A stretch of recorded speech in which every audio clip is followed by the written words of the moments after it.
गीता, जमीन भले ही कम है, लेकिन मेहनत तो हमारी सच्ची है। मैं चाहता हूं कि हम बिना किसी झगड़े के अपने हिस्से की खेती शुरू करें। कोई बात नहीं, हम इसी जमीन से शुरुआत करेंगे और खूब मेहनत करेंगे।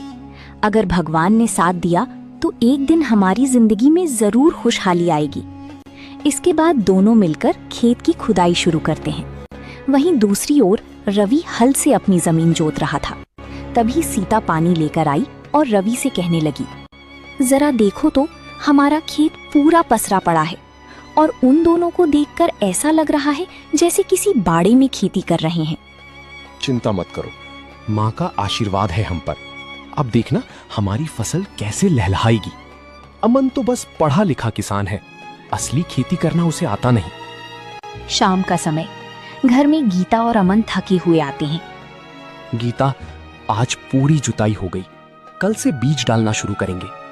हाँ, हमारा खेत छोटा जरूर है, लेकिन इसमें हमारा पसीना और सच्चाई दोनों बोई जाएगी। दोनों मुस्कुराती हैं, पर आंखों में अब भी थोड़ी चिंता थी।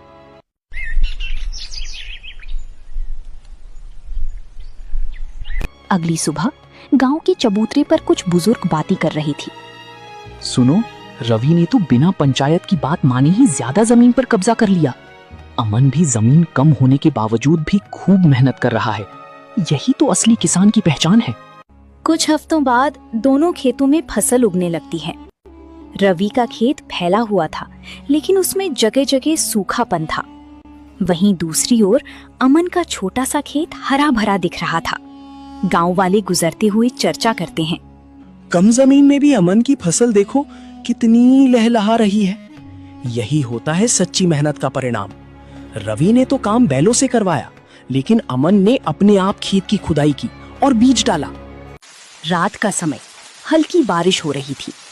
अमन और गीता एक दूसरे को देख रहे थे। कभी कभी लगता है कि माँ ने जो किया वो शायद हमारी परीक्षा थी। हाँ, और हम उस परीक्षा में पास होंगे क्योंकि हम सच्चाई के रास्ते पर हैं। सुबह का समय, खेत में हल्की बारिश के बाद की मिट्टी की खुशबू आ रही थी।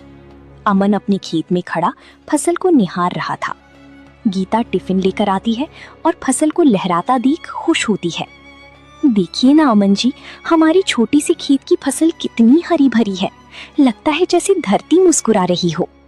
गीता, ये सब तुम्हारे भरोसे और हमारी सच्ची मेहनत का फल है। हम कमजोर नहीं है, बस शांत है। दूसरी ओर रवि का खेत, जहां सूखी और कीड़ों का प्रकोप था। रवि परेशान चेहरा लिए खेत का निरीक्षण कर